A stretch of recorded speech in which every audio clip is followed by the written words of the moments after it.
తల్లిని అపహరించి మేఘములను ధూళిని సృష్టించి తన ఒడిలో కూర్చోపెట్టుకుని ఆకాశ మార్గంలో ప్రయాణం చేస్తూ దక్షిణ దిక్కుగా తీసుకెళ్లిపోయాడు.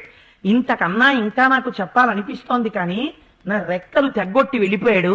ఇప్పుడు నాకు దృష్టిర్భ్రమతి రాఘవ, నా కళ్ళు కనపడడం మానేస్తున్నాయి, నాకు నోటి వెంట మాట రావట్లేదు, నువ్వు మాట్లాడింది నాకు వినపట్టలేదు, నేను నాలో ఉన్న భావాన్ని చెప్పగలుగుతున్నానో చెప్పలేకపోతున్నానో తెలియనటువంటి పరిస్థితి నాకు ఏర్పడిపోతోంది. అన్నిటినీ మించి నాకేమిటో ఈ అరణ్యం అంతా బంగారంగా కనపడుతోంది, చెట్లన్నీ రామా నాకు బంగారు రంగులో కనపడుతున్నాయి అన్నాడు. మరణించేటటువంటి వాడికి ఉండే లక్షణం చెట్లు బంగారు రంగులో కనపడతాయి, అందుకని నాకు బంగారు రంగులో కనపడుతున్నాయి. ఏనయాతో ముహూర్తేన సీతామాదాయ రావణ విప్రణష్టం ధనం క్షిప్రం తత్సామి ప్రతిపద్యతే విందోనామ ముహూర్తోయం సచ కాకుస్తనాభుదత్.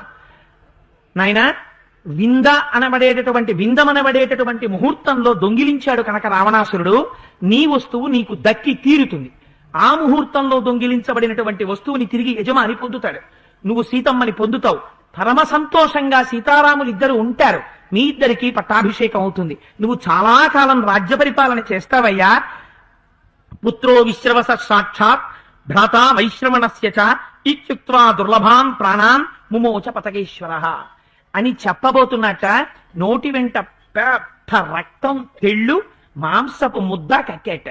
కక్కి ఇంకా చిట్ట చివర ప్రాణాన్ని కూడా లాగి వాక్కుగా మార్చి అప్పుడు కూడా ఇంకా రామచంద్రమూర్తికి ఉపకారం చెయ్యాలనే పుత్రో విశ్రవస సాక్షాత్, ఆ రావణాసురుని యొక్క తండ్రి విశ్రవసో బ్రహ్మ, భ్రాత వైశ్రవణస్య చ కుబేరుని యొక్క తమ్ముడు, ఇత్యుక్త్వా దుర్లభాన్ ప్రాణాన్, ప్రాణం అంటే ఊపిరి, వాయువే ప్రాణం, ప్రాణము వాయువు మీద, ప్రాణము మనస్సు ప్రాణం మీద, ప్రాణం వాయువు మీద ఆధారపడతాయి.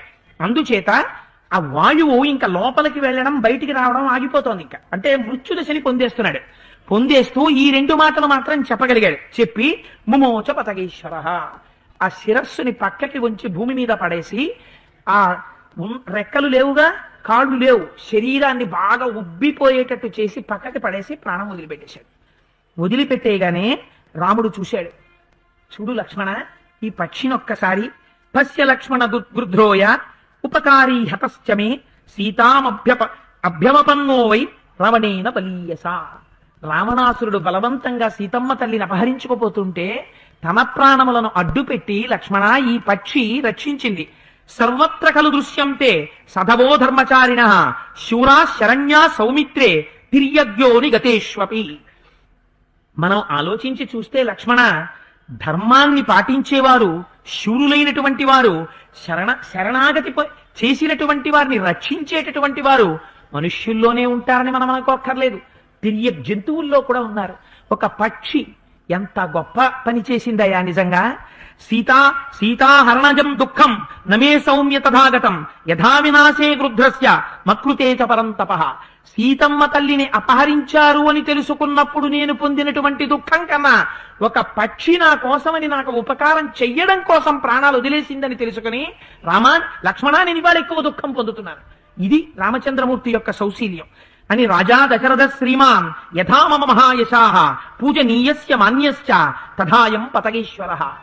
నాయనా లక్ష్మణ, శ్రీమంతుడైనటువంటి మహారాజు దశరథ మహారాజు గారు తండ్రి మనకి ఎట్లా గౌరవించదగ్గవాడో, ఆ తండ్రికి స్నేహితుడై తండ్రి బిడ్డని కాపాడుకున్నట్టు వృద్ధాప్యంలో కూడా మన్ని కాపాడుకోవడం కోసం, కోడల్ని నిలబెట్టుకోవడం కోసం, కోడలి మర్యాద నిలబెట్టడం కోసం తన ప్రాణాలే విడిచిపెట్టేసి మామగారంటే ఏమిటో చూపించాడయా వాళ్ళ జటాయువు.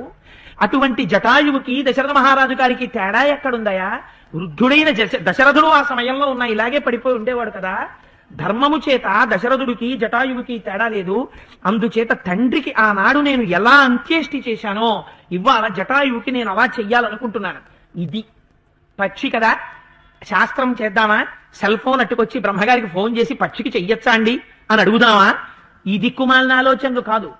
ఒక్కొక్కసారి మనస్సులో ఉండవలసినటువంటి పవిత్రత ఎటువంటిదో చూడండి. ఒక పక్షికి అంత్యేష్టి సంస్కారం చేశాడు. ఇక్కడ ఉండాలి సంస్కారం దేనికైనా. ఇక్కడ సంస్కారం లేని నాడు నువ్వు ఏది చేస్తే ఎవడికి కావాలి. అందుకని లక్ష్మణ అరణ్యంలోకి వెళ్ళి ఆ చెట్లని ఏనుగులు ఉరుసుకుంటూ వెళ్ళినప్పుడు ఎండుకర్రలు కింద పడతాయి. ఎండుకర్రలు కింద పడితే ఎండుకర్రలు పట్రా అది చెప్పాలండి రాముడు. ఎండుకర్రలు పట్రా అని చెప్పాలా? కర్రలు పట్టరా అని చెప్తే సరిపోదా? సరిపోదు. నీకు శ్రద్ధ ఉంటే ఆ శరీరాన్ని ఒక్కసారి ఆ చితి మీదికి పెట్టిన తరువాత పొగొస్తూ ఖాళీ కాలకుండా ఉండిపోతే నీ చుట్టూ ఉన్న టీవీ కెమెరాల కోసమని చెప్పి ఖాళీ కాలని శవాల్ని వదిలిపెట్టి వెళ్లిపోయే బిడ్డలు ఆ రోజు లేని సంస్కారవంతులు కనుక మహానుభావుడు రాముడు అన్నాడు ఎండుకర్రలు పట్టారా అన్నాడు. అంటే వెలిగించగానే కాలిపోవాలి, వెళ్ళిపోవాలి పంచభూతాల్లోకి. అందుకని ఎండుకర్రలు పట్రా. ఏనుగులు నడుస్తున్నప్పుడు తమ శరీరానికి ఒరుసుకోవడం చేత తమంతా తాము విరిగి పడిపోయిన ఎండుకర్రలు అయి ఉండాలి, పెట్టగానే జ్వలిస్తాయి. అటువంటి కర్రలు పట్రారా. పట్టుకొచ్చి చితి మీద ఈ జటాయువుని మన ఇద్దరం కలిపి పట్టి తీసుకెళ్లి పెడదాం. ఎవరు పెడతారు అలాగా? కొడుకులు పెడతారు. ఆ అంత్యేష్టి సంస్కారం చేసేటప్పుడు శరీరాన్ని తీసుకెళ్లి చితి మీద పేరు పెడతారు. అందుకని మనిద్దరం మన తండ్రి గారికి ఆనాడు చెయ్యలేకపోయాం, జటాయువుకి చేద్దాం సంస్కారం. తండ్రికి జటాయువుకి తేడా లేదు. తీసుకెళ్లి శరీరాన్ని దాని మీద పెట్టి అగ్నిని ప్రజ్వలింపచేద్దాం. తదనంతరం పిండ ప్రదానం చెయ్యాలి. జటాయువు మాంసం తింటాడు ఆయన. అందుకని వెళ్ళి నువ్వు రోహి మాంసం పట్టుకురమ్మన్నాడు. రోహి అనేది ఒక మృగం. ఆ మృగం యొక్క మాంసంతో పిండం ఇవ్వచ్చు అని చెప్తే ఇది లక్ష్మణుడు అంటే. ఏమిటనయా మధ్యలో వదినోదే వెతకడం మానేసి ఈ రోహి మృగాల్ని తేవడం, ఈ మాంసాలు తేవడం, ఈ ముద్దలు తేవడం, ఈ పిండాలు ఎట్టడం, ఈ చితులు పెట్టడం, ఇయ్యలరంతా ఏమిటనయా అన్నాడు. లక్ష్మణుడి క్యారెక్టర్ ని మీరు అబ్జర్వ్ చేయడంలో ఉన్న గొప్పతనం అది. అన్నయ్య చెప్పాడు చేసేస్తాడంటే. సందర్భముల గురించి తన విచారణ ఏమీ ఉండదు, తనకేం సంబంధం లేదు. నేను నా ఉత్తరీయం ఇలా మడతెట్టేసుకుంటాను, నా ఉత్తరీయం తీసి కుడి భుజం మీద వేసుకుంటాను. అయ్యో ధర్మశాస్త్రం అండి ఎడం భుజం మీద వేసుకోవాలండి, ఉత్తరీయం ఏం చెప్పదే. నేను ఎలా వేసుకుంటే అలా వేసుకుంటుంది. ఇంకా కాసేపు ఆగి ఉత్తరీయాన్ని ఇడిపిట్టేశాను అనుకోండి, దానికే సంబంధం లేదు. అదేంటంటే అంచటు పోయింది, మీరు ఇటెట్టారు అని ఉత్తరీయం ఏమి అందగా. నేను ఎలా వేస్తే అలా ఉంటుంది. లక్ష్మణుడు కూడా అంతే. కేవలం రాముడికి సేవ చేయడం, కేవలం రాముడికి ప్రీతి కల్పించడం అంతే. తన సొంత అభిప్రాయాలు బాధ పెట్టడం కానీ లేకపోతే సొంత అభిప్రాయాలతో విసిగించడం కానీ ఉండవు. గురువు దగ్గర శిష్యుడు ఎలా మసలాలో అలా మసలాడు లక్ష్మణుడు రాముడి దగ్గర అని గబగబా వెళ్ళాడు. ఎండుకర్రలు తెచ్చాడు. ఆ రోహి మాంసాన్ని చోత్కృత్య పేశీకృత్య మహాయశాహ శకునాయ దదౌ రామౌ రామ్యే హరిత శాద్వలే. మహాయశాహ అన్నారు. గొప్ప విశేషణం వేసేశారు. ఆ మృగాన్ని తీసుకొచ్చి దాని చర్మాన్ని ఒలిచి ఆ మాంసం ముద్ద చేసి అక్కడ ఉండేటటువంటి పచ్చగడ్డి బీడి మీద పిండములను పెట్టి ఆ శరీరాన్ని అగ్నిహోత్రంలో సంస్కారం చేసి ఇద్దరూ కలిసి బయలుదేరి తతో గోదావరీంగత్వ నదీం నరవరాత్మజౌ ఉదకం చక్రతుస్తస్మై గృధ్రరాజాయ తావుభౌ. మహానుభావుడు ఆ పక్షికి తను స్నానం చేసి ఉదక క్రియలు చెయ్యడానికి సిద్ధపడ్డాడు.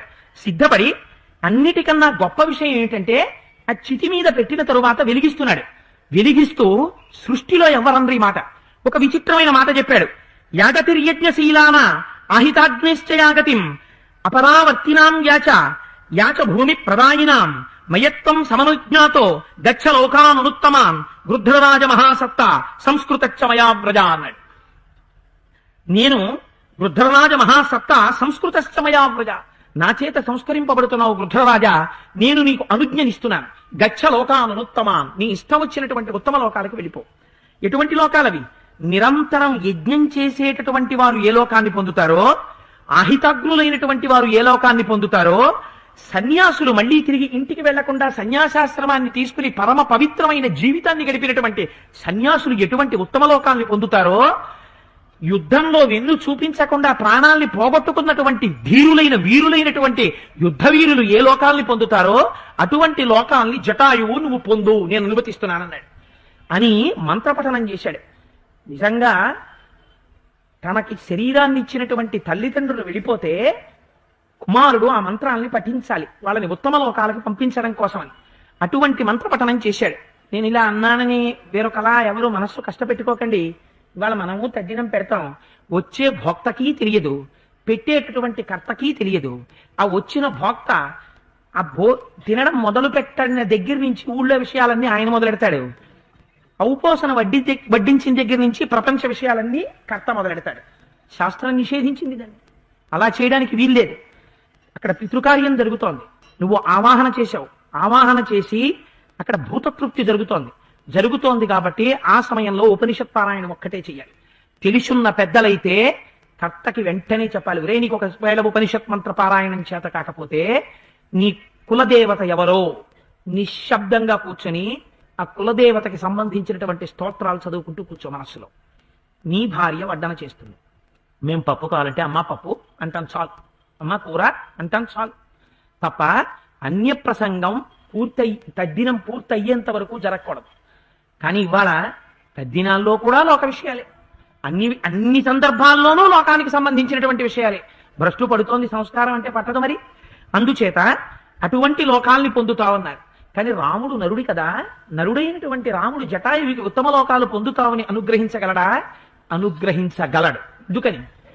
కొడుకు సత్కర్మ చేసేవాడైతే కొడుకు, అందుకే 3 తరాల వరకు అక్కడ వెయిటింగ్ లో పెడతారే. 3 తరాల వరకు తజ్జనం ఎందుకు? తండ్రి గారికి, తాతగారికి, ముత్తాతగారికి. మన కాల ప్రమాణంలో 3 తరాల వరకు వాళ్ళు అక్కడ ఉండనే ఉంటారు. ఉండి ఇక్కడ పెట్టేవాడు, ఆ తర్వాత వంశంలో వచ్చేవాడు సక్రమమైన వాడు లేకపోతే మమ్మల్ని ఉద్ధరించేవాడు ఇంకా లేడురా అని అప్పుడు మళ్ళీ పునర్జన్మ కోసమని నీటి బిందువులో పెట్టి కింద వదులుతాడు. సరే, అదంతా మళ్ళీ ఇప్పుడు ఆ పునరుత్పత్తి ఎలా జరుగుతుంది అదంతా అదో పెద్ద విషయం, దాని గురించి నేను ఇప్పుడు స్పృశించదలుచుకోలేదు. అందుచేత 3 తరాల వరకు తద్దినం పెడుతూనే ఉంటాం. అందుకే పెట్టేటప్పుడు ఒక మాట చెప్తారు, పితృ పితామహ ప్రపితామహానాం అని 3 స్థానాలు చెప్తారు. మూడింటిని చెప్తుంటారు. చెప్తున్నప్పుడు అంత జాగ్రత్తగా అక్కడ జరగాలి. కాబట్టి మహానుభావుడు ధర్మమూర్తి అయినటువంటి కొడుకైతే, సత్యధర్మములను పాటించేవాడైతే ఉత్తమ లోకాల్ని పితృదేవతలు పొంది తీరుతారు. ఇవాళ ఒక పక్షికి సంస్కారం చేస్తున్నానని చెయ్యలేదు రాముడు. ఈ పక్షి నా తండ్రి అని చేశాడు. తండ్రి అని చేసినప్పుడు రాముడు జటాయువుతో తండ్రి కొడుకుల సంబంధం పెట్టుకున్నది. రాముడు జటాయువుతో తండ్రి కొడుకుల సంబంధం పెట్టుకోని నాడు నరుడిగా కొడుకుగా ఉత్తమ లోకాలకి పంపలేడు. శ్రాద్ధకర్మ చేసి పితృదేవతలకి ఉత్తమ గతులు కల్పించగలిగిన వాడు పుత్రుడొక్కడే. అందుకే గయాశ్రాద్ధం పెట్టేటటువంటి అధికారం కొడుకొక్కడికే ఉంది. కొడుకు పెట్టగలడు, గురువుకి శిష్యుడు పెట్టగలడు. గయ వెళ్లి పెట్టినప్పుడు తలుచుకుని మీ ఇష్టం అందరినీ పెట్టండి అని చెప్తారు. కానీ సహజంగా ఈ శరీరంలోంచి వచ్చినవాడు కాబట్టి తనూభవునాత్మ నింపి అన్నారు. అందుకే శరీరంలోంచి, తన తేజస్సులోంచి, తన హృదయస్థానము నుంచి కదిలినటువంటి తేజస్సులోంచి వచ్చినవాడు కాబట్టి ఆ కొడుకొక్కడే గయాశ్రాద్ధం పెట్టి తండ్రిని ఉత్తమగతుల వైపుకి పంపగలడు. అందుకని పితృకార్యాన్ని కొడుకుగా రాముడు చెయ్యడం చేత తండ్రిగా జటాయువు ఉత్తమ లోకాల్ని పొందాడు.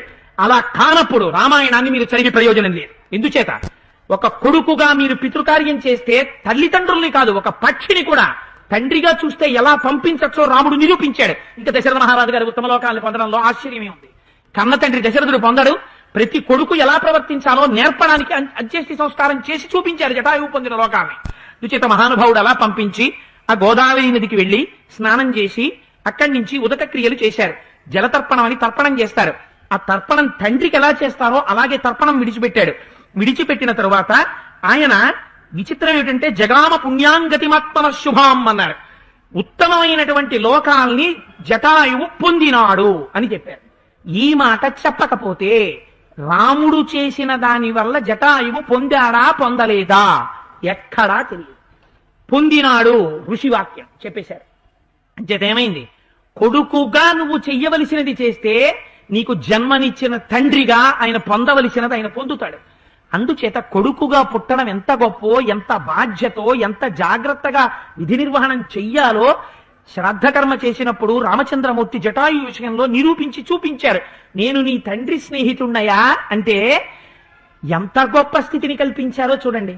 అయా మీ తండ్రి గారి స్నేహితులం అండి నేను మీ నాన్నగారు అంటే, మా తండ్రి గారి స్నేహితుడు అనగానే ఉలిక్కిపడి మా తండ్రి గారి పేరెత్తాడు రా, మా తండ్రి గారి స్నేహితుడు అంటున్నాడని తండ్రి గారే వచ్చి నిలబడి మాట్లాడుతుంటే తాను ఎలా మాట్లాడాలో అలా తను కూర్చున్న ఆసనంలోంచి లేచి నిలబడాలి. గౌరవంగా లేచి నిలబడి, అయ్యా తమరు ఎవరండి, మీ పేరేమి, చాలా సంతోషం అండి, మా నాన్నగారినే చూసినంత ఆనందంగా ఉందని అనగలగాలి కొడుకు. అది సంస్కారం. ఈ సంస్కారం మనకి రామాయణం నేర్పింది.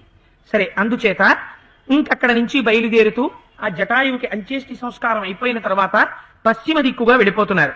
వెళ్ళి అక్కడ నుంచి దక్షిణ దిక్కుకి తిరిగారు. క్రౌంచారణ్యంలోకి ప్రవేశించారు. క్రౌంచారణ్యం మహాభయంకరంగా ఉంటుంది.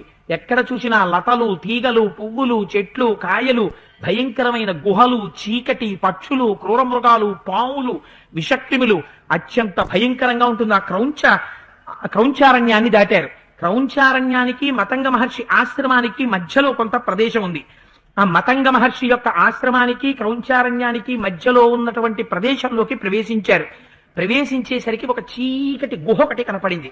ఆ చీకటి గుహ దగ్గర అలికిడి చప్పుడు వినపడ్డాయి. వినపడేసరికే ఎక్కడి నుంచో ఒక భయంకరమైన స్త్రీ పరిగెత్తుకుంటూ వచ్చింది. భయదామల్పసత్వానాం భీభత్సాం రౌద్రదర్శనాం లంబోదరీం తీక్షణదంష్ట్రాం కరాళం పరుషత్వచం భక్షయంతీం మృగాం భీమాన్ వికటాం ముక్తమూర్ధజాం ప్రేక్షేతాం తతస్తత్ర భ్రాతరౌ రామలక్ష్మణౌ. ఈ రాక్షసి పేరు అయోముఖి. కడుపు కిందకి జారిపోయింది. వికృతమైనటువంటి రూపం. ఓ 4 పులులు, 8 సింహాలు, 3 భల్లూకాలు, 6 తోడేళ్లు పట్టుకు తింటుంటుంది ఆవిడ. ఒంటి నిండా రక్తం, ఆ కొవ్వు కారిపోయి ఉన్నాయి. అటువంటి స్త్రీకి వ్యామోహం లక్ష్మణుడు ఎందుకు పుట్టింది. పుట్టి పరుగున వచ్చి లక్ష్మణుడిని పట్టుకుని ఎంత బాగున్నావు రా కుర్రాడా, మంచి యవ్వనంలో ఉన్నావు, రా మన ఇద్దరం హాయిగా పర్వతచర్యల్లో తిరుగుతూ క్రీడిద్దామని. అసలు ఎవరైనా ఒక వ్యక్తిని చూడగానే ముందు వాడి శరీరం, వాడి అందం, వాడి యవ్వనం, వాడిలో ఉన్న మిసమిస, వాడితో పొందు, ఇవి గుర్తొస్తే రాక్షస లక్షణమే. అవతల వారిని చూడగానే వారెవరు, వారి తండ్రి గారెవరు, వారి కులం ఏమిటి, వారి వంశం ఏమిటి, వారి ప్రాజ్ఞత ఏమిటి, ఇవి గుర్తొస్తే వాడు మనుష్యుడు. రాక్షసి అంటే ఏం గుర్తొస్తుందంటే చూడగానే తిన్నన్నా తింటుంది, లేకపోతే శరీర సుఖాన్నన్నా అనుభవిస్తానంటుంది. అందుకని ఆ లక్ష్మణుడిని ఎత్తుకుని పారిపోదాం అనుకుంది. అంతకుముందు అన్నాడు మహానుభావుడు, స్త్రీ స్పర్శని సహించట్ట అసలు లక్ష్మణుడు. అది ఆయన గొప్పతనం. తన భార్య ఊర్మిళ స్పర్శ తప్ప అన్య స్త్రీ స్పర్శని ఒప్పుకోడు లక్ష్మణుడు. అందున పక్కన గురువు గారు ఉన్నారు. ఎవరు? రామచంద్రమూర్తి. రామచంద్రమూర్తి ఉండగా పరస్త్రీ వచ్చి అలా పట్టుకుంటే కాసేపు రిలీఫ్ అనే రకం కాదు లక్ష్మణుడు. మహానుభావుడు చూడగానే దిక్కుమాలింది ఇది ఎక్కడి నుంచి వచ్చిందని ఏవముక్తస్తు కుపిత ఖడ్గముద్రుచ్య లక్ష్మణ కర్ణా నాసా స్థనౌ చాస్య నిచకర్తారి సూదన. వెంటనే తన ఖడ్గాన్ని తీసి ఆవిడ యొక్క ముక్కుని, చెవుల్ని, స్థనాల్ని నరికేశారు. ఇప్పటికి ఇలా ఎంతమందిని నరికారు అరణ్యవాసానికి బయలుదేరాక? మీరు జ్ఞాపకం తెచ్చుకోండి. ఒకసారి శూర్పణఖకి, ఇప్పుడు అయోముఖికి, ఇంకొకరు కూడా ఉన్నారు. బాలకాండలో రామచంద్రమూర్తి చెప్తే తాటక యొక్క ముక్కు చెవులు లక్ష్మణుడు కొయ్యలా? అప్పుడు ఒకసారి 3 సార్లు రాక్షసులు స్త్రీ రూపంలో వస్తే ముక్కు చెవులే కోస్తారు. ఎందుకు ముక్కు చెవులే కొయ్యడం అంటే, ముక్కు కోసేశారనుకోండి, ఒక కాలు కోసేశారనుకోండి, ఆ శరీరానికి నడక కష్టమైపోతుంది. ఒక చెయ్యి తీసేశారనుకోండి, జీవితం కష్టమైపోతుంది. ఒక ముక్కు కోసేశారనుకోండి, ఏం ప్రమాదం రాదు, ఊపిరిడుతూనే ఉంటుంది. కానీ చూసిన వాళ్ళు అదే నీ ముక్కేదంటుంటారు. నీ ముక్కేదన్నప్పుడల్లా ఎవడైనా కాలు తీసేసేవాడు ఉంటాడు, చెయ్యి తీసేసేవాడు ఉంటాడు, ముక్కు తీసేసేవాడు ఉంటాడు. అది శిక్ష కాదు. కానీ ముక్కు తీసేస్తే అందరూ అది ముక్కు ఎందుకు తీసేశారు నీకని అడుగుతారు, చెవులు ఎందుకు తీసేశారని అడుగుతారు. వికృతమైన రూపంగా చూస్తారు. అంత వికృతమైన రూపంగా చూస్తే ఇంకా ఈ కామానికి సంబంధించిన ఆలోచన నశిస్తుంది. అందుకని వికృత రూపం చెయ్యడం కోసమని రాముడు స్త్రీ రాక్షసులు వస్తే ఆ రాక్షసిని స్త్రీని సంహరించడమా అని ఎప్పుడు ముక్కు చెవులే కోస్తూ ఉంటాడు. మీరు చూడండి, అందుకే ముఖ్యంగా 3వసారి కూడా ముక్కు చెవులే కోశారు. ఈసారి లక్ష్మణుడు స్థనములు కూడా కోసేశాడు. కోసేస్తే ఆవిడ నెత్తుటి వరదలు కారిపోతున్నాయి. పెద్ద అరుపులు అరుస్తూ వెనక్కి తిరిగి ఆ గుహ వైపుకి ఏడుస్తూ గుండెలు బాదుకుంటూ పారిపోయింది. సరే, అక్కడి నుంచి బయలుదేరారు. ఇంకొంచెం ముందుకు వెళ్ళిపోతున్నారు. వెళ్ళిపోతుండగానే లక్ష్మణుడు అన్నాడు రామచంద్రమూర్తితో, అన్నయ్య చాలా దుర్నిమిత్తాలు కనపడుతున్నాయి అన్నయ్య, ఏదో తీవ్రమైన భయం వేస్తోంది, ఏదో హఠాత్తుగా మనకి యుద్ధం వస్తోంది అని అనిపిస్తోంది. పైగా యశవంచులకో నామ పక్షీ పరమదారుణ అవయో విజయం యుద్ధే సంసన్ని వినర్దతి. ఇక్కడ వంజులకం అనేటువంటి పక్షి కూస్తోంది అన్నయ్య. ఈ పక్షి కూస్తే అది చాలా దారుణమైన పక్షి. ఆ పక్షి కూత ఎవరికి వినపడుతుందో వాళ్ళకి జయం కలుగుతుంది. కానీ పరమదారుణమైన యుద్ధం జరగబోతోందన్నయ్య అని చెప్తున్నాడు. ఇంకాను చెబుతూ ముందుకెడుతున్నారు. పెద్ద చప్పుడైంది. ఏమిటా ఈ చప్పుడని చూశారు ఇద్దరు. చూసేసరికి సృష్టిలో అప్పటి వరకు కని విని ఎరగనటువంటి ఒక రూపం కనపడింది వాళ్ళకి. దానికి తలకాయ లేదు, కాళ్ళు లేవు, చేతులు లేవు. కేవలం ఇక్కడ నుంచి ఈ గుండెల దగ్గర నుంచి ఈ నడుము కింద భాగం వరకు మాత్రమే ఉంది. దానికి ఇక్కడే ఓ పెద్ద నోరు ఒకటి ఉంది, ఈ పైనే ఓ పెద్ద కన్నోటి ఉంది, దానికి ఒక రెప్ప ఉంది. ఆ రెప్ప పైకెత్తితే అగ్నిహోత్రంలా చూస్తోంది ఆ కన్ను. ఆ కన్ను దూరంగా ఉన్న వస్తువుల్ని కూడా చూస్తోంది. 2 మైళ్ళ దూరం వరకు వెళ్ళగలిగినటువంటి చేతులు ఉన్నాయి. ఆ చేతులతో తడుముతుంది. ఎందుకని లేవలేదు, కాళ్ళు లేవు నడవడానికి. అందుకని ఇలా తడుగుతుంది. తడుగుతున్నప్పుడు ఏదో చేతికి తగులుతుంది. తగలగానే దాన్ని ఒకసారి ఇలా ఇలా అని గుర్తుపడుతున్నా ఏనుగు అనుకుంటుంది. దాన్ని ఇలా పట్టుకుని లాక్కుంటుంది. లాక్కుని ఇప్పుడు చూడండి, బెడ్రూముల్లో లేవకుండానే ఇలా స్విచ్ కట్టుకునే టైప్ వచ్చాయి. అలా ఇలా చాపి ఓసారి ఆ ఏనుగుని పట్టుకుని ఆ దగ్గరికి తెచ్చుకుని ఇక్కడే ఉంది కదా నోరు, అందులో పడేసుకుంటుంది. పడేసుకుని నవిలి మింగేస్తుంది. అక్కడే కూర్చుంటుంది, లేవదు, ఎక్కడికి వెళ్ళదు. అంత విచిత్రమైనటువంటి ఒక స్వరూపం కనపడిందిట. తం శబ్దం కాంక్షమాణస్తు రామకక్షే సహానుజ దదర్శ సుమహాకాయం రాక్షసం విపులోదరం అసదే అసేతతుస్తత్ర తావుభౌ ప్రముఖే స్థితం వివృద్ధ అశిరోగ్రీవం కబంధ ముదురే ముఖం. అది ఉదరము, నోరు, కన్ను అన్నీ అక్కడే ఉన్నాయి. అటువంటి భయంకరమైనటువంటి స్వరూపాన్ని చూశారు. చూసి అసలు ఇదేమిట్రా, వీడేం రాక్షసుడు రాసలు అనుకుంటున్నారు. అనుకునే లోపల వాడు 2 చేతులతో రామలక్ష్మణుల్ని పట్టేశాడు. పట్టేసి దగ్గరికి లాగేసుకుంటున్నాడు. లాగేసుకుంటూ చాలా బలి దొరికారా మీరు చాలా కాలానికి, మంచి ఆకలి మీద ఉన్నాను. వాడు తీరే ఆకలి ఏం కాదు, ఎది తినేసినా తింటుంటాడు వాడు అలాగా.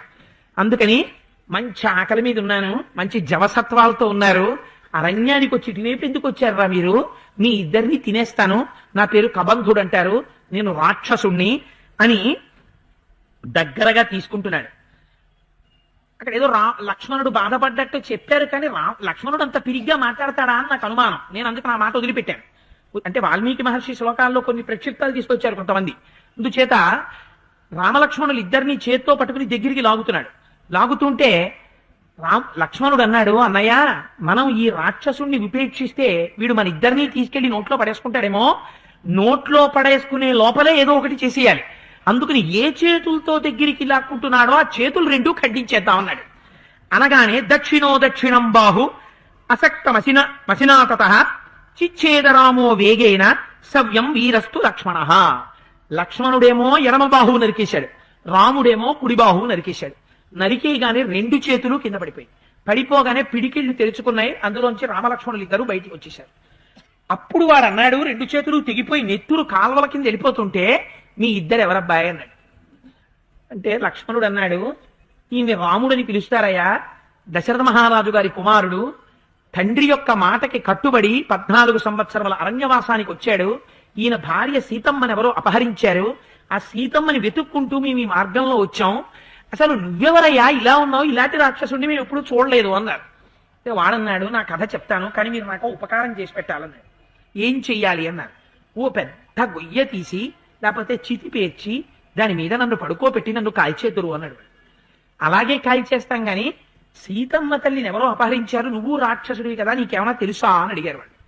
అడిగితే వాడన్నాడు, ఈ శరీరంతో చెప్పలేను కానీ నన్ను కాల్చేస్తే నా మంచి పూర్వ శరీరం వచ్చేస్తుంది, ఆ శరీరంతో చెప్తాను, ఈ శరీరంతో జ్ఞాపకం లేదు, ఆ శరీరానికి అన్నీ తెలుసు, అప్పుడు చెప్తా, నన్ను కాల్చేయండి అన్నాడు. కాలుస్తాం కానీ నువ్వు ఎవరు అసలు ఇలా ఎందుకున్నావు అని అడిగాడు. అడిగితే వాడన్నాడు, నేను పూర్వకాలంలో అపారమైనటువంటి తేజస్సుతో ఉండేవాణ్ణి. ఎంత గొప్పగా చెప్పుకున్నాడో చూడండి. పురారామ మహాబాహో మహాబల పరాక్రమ రూపా మాసీన్ మమా చింత్యం త్రిషు లోకేషు విశ్రుతం యథా సోమస్య చక్రస్య సూర్యస్య చ యథా వపుః. సూర్యుడు ఎలా ఉంటాడో, చంద్రుడు ఎలా ఉంటాడో, ఇంద్రుడు ఎలా ఉంటాడో నాకు అటువంటి శరీరం ఉండేది. అంత తేజోమూర్తినై ఉండేవాడిని. నన్ను చూసి అందరూ పొంగిపోతుండేవారు, అబ్బాయి ఏమి స్వరూపం రా, ఏమి స్వరూపం రా అని. అంత అందమైన శరీరం నాకుంటే నాకు దిక్కుమాలిన ఆలోచన ఒకటి వచ్చింది. కామరూపిణి కనుక నేను ఒక విచిత్రమైనటువంటి స్వరూపాన్ని పొంది అరణ్యంలోకి వెళ్ళి అందరినీ భయపెడితే ఎలా ఉంటుంది. మనకి కూడా ఇలాంటి అలవాట్లు కొన్ని ఉంటాయి. రాక్షసుల యొక్క అట్టముక్కలు తగిలించుకుంటూ ఉండడం, లేకపోతే చిత్ర విచిత్రంగా క్రాపు దువ్వుకుని భయంకరంగా కనపడుతూ ఉండడం, వెర్రి నవ్వులు నవ్వుతూ ఉండడం ఇంట్లో. అది అప్పటికి ఆపపోతే ఆ సమయంలో ఎవరికో మనస్సు ఖేదపడి దిక్కుమాలినాడివి తినేస్తున్నావు అలాగే ఉండరా అన్నాడు అనుకోండి, వాడికి అలా పడి ఉంటాడు. నేను వాడు చేసింది అదే. ఎందుకు, హాయిగా చక్కటి శరీరం ఉంది, సుఖంగా హాయిగా ఉండొచ్చు కదా, ఉండకుండా భయంకరమైన రూపాన్ని ఉన్న దానితో తృప్తి లేకుండుట అంటే ఇదే. మీరందరూ నన్ను మన్నిస్తానంటే ఒక మాట చెప్తాను, ఉన్నది వదిలేవు, లేనిది కోరేవు, ఒక పొరపాటుకు యుగములు పొగిలేవు, ఊహల ఉయ్యాలవే మనసా తెగిన పతంగానివే అన్నాడు మహానుభావుడు. ఎవడన్నాడో కానీ యథార్థం. ఎంత గొప్ప స్వరూపం ఉండనివ్వండి, అక్కర్లేదు. ఉన్నవాడికి లేదని ఏడుపు, లేనివాడికి నాకు ఉంటే బాగుండని ఏడుపు, ప్రతివాడికి ఏదో ఓ ఏడిపే. చాలా అందంగా ఉన్నవాడు ఏడుస్తూనే ఉంటాడు, చాలా వికారంగా ఉన్నవాడు ఏడుస్తూనే ఉంటాడు, డబ్బు ఉన్నవాడు ఏడుస్తూనే ఉంటాడు, డబ్బు లేనివాడు ఏడుస్తూనే ఉంటాడు, తినగలిగిన వాడు ఏడుస్తూనే ఉంటాడు, తిండి లేనివాడు ఏడుస్తూనే ఉంటాడు. మనసు యొక్క దౌర్బల్యం. అందుచేత వాడు అంత మంచి స్వరూపం ఉన్నవాడు ఎందుకు వచ్చిన వేషాలు వాడికి? ఇప్పుడు ఇప్పుడు ఎలా ఉన్నాడో అలాంటి రూపం పొందేట్టే. పొంది ఎక్కడికి వెళ్ళాడు? అరణ్యంలోకి వెళ్ళాడు. ఎందుకు? అమాయకులందరూ అక్కడ దొరుకుతారు. మనం చిన్న పిల్లల్ని చూడగానే ఏమంటాం, వాళ్ళు తేరగా దొరుకుతారు. రైల్లో వెడుతుంటాడు, ఎవరో ఓ పిల్లాడు అస్తమానం తండ్రి దగ్గరే ఉంటుంటాడు. వీడు ఉండొచ్చుగా దుష్టబుద్ధి. వీడు అంటాడు ఆ పిల్లాన్ని చూసి, ఒరే మీ నాన్నగారు నేను వచ్చే స్టేషన్లో దిగిపోతున్నాను రా అంటాడు. అనగానే వాడు ఇంకా గట్టిగా తండ్రి పీక కౌగులించుకుని నాన్నను దిగిపోతున్నా అని వాడు ఏడుపు మొదలెడతాడు. చిన్నపిల్లల్ని ఏడిపించడం అంటే ఎంత సరదాయో. పాపం వాళ్ళు వీడి మీదకి రాలేరుగా తిరిగి. వాడు 10 ఏళ్ళు పోయింది అనుకోండి, వాడికి పెద్దవాడు అయిపోయాడు అనుకోండి, చీనోరమై నువ్వు మీ అమ్మానాన్ని దిగిపోతారు వచ్చే స్టేషన్లో అంటాడు. పాపం వాడు ఇంకా అనలేరుగా. అందుకని వీడి లోపల ఉన్న రాక్షస ప్రవృత్తి బయటకు వస్తుంది. లేకపోతే పిల్లలతో ఇంకా పరిహాసం ఏంటి? అందుకని ఆ పిల్లల మనస్సు బాధ పెట్టడం, వాడు ఏడుస్తుంటే వీడు నవ్వుతూ ఉండడం. అంటే ఒకనాడు ఎప్పుడో రాక్షసి ప్రవృత్తి ఉండిపోయింది, ఇంకా అది ఇలా బయటకు వస్తుంది. దాన్ని నువ్వు సర్దుకోవాలి, జాగ్రత్త పడాలి. అది కూడా ఉండడానికి వీల్లేదు. అందుచేత అలా చిత్రం ఏమిటంటే, వీడి చిత్రమైనటువంటి రాక్షస స్వరూపాన్ని పొంది అరణ్యంలోకి వెళ్ళాట. అక్కడ ఎవరు దొరుకుతాడు? అమాయకుడు. ముందు దొరుకుతారు. పాపం స్థూలశిరుడు అని ఒక మహర్షి అక్కడికి వెళ్ళేదో కాస్త కందమూలాలు దర్భలు ఏరుకుందామని ఏరుకుంటున్నారు. ఆయన వెనకాతలకి వెళ్ళి వీడు పెద్ద కేకేశాడు ఈ రూపంతో. ఆయన వెనక్కి తిరిగి చూశారు. వీడిని చూశారు. చూసి సోహం రూపమిదం కృత్వా లోకవిత్రాసనం మహత్ ఋషీన్వనగతా రామ త్రాసయామి తతస్తతః. భయపెట్టడం కోసమని ఆయన దగ్గరికి వెళ్ళాను, స్థూలశిరుడి దగ్గరికి. ఆయన అన్నాడు నా వంక చూసి, తతస్థూలశిరానామ మహర్షి కోపితో మయా సంచిన్వన్ వివిధం వన్యం రూపేణ నేన దర్శిత. నీకెంత సరదాగా ఉందిరా ఇలా తిరగడం అరణ్యాల్లో, నువ్వు ఇలాగే చాలా కాలం ఇక్కడే తిరుగుతుండు అని ఆయన వెళ్ళిపోయాడు. అప్పుడు వీడు పరిగెత్తాడు ఆయన దగ్గరికి. అమ్మ బాబా అదేంటి అలాగన్నారు, అయితే అలాంటి రూపం ఉండిపోతుందో ఏమిటో నాకు వద్దను వదిలేశాడు. వదిలేసి మళ్ళీ స్వస్వరూపాన్ని పొందాడు. పొంది ఆయన కాళ్ళ మీద పడి, మహాప్రభో మీరు ఇలా అన్నారు కాబట్టి వచ్చేస్తున్నారు ఎప్పుడప్పుడు, అది ఎలా పోతుందని అడిగాడు. అయితే ఆయన అన్నాడు, మరి తిరిగేవు కదా నా జోలికి వచ్చి. మహర్షులు వెంటనే పాపం వాళ్ళు ఉపశాంతి చేసేస్తారు. అందుకని ఆయన అన్నాడు, నీకు వచ్చినటువంటి ప్రకోపం పోవాలి. రామలక్ష్మణులు వస్తారు, వచ్చి నీ 2 చేతులు నరికేస్తారు. నరికేస్తే ఆనాడు నీకు శాప విమోచనం అయిపోతుంది అన్నాడు.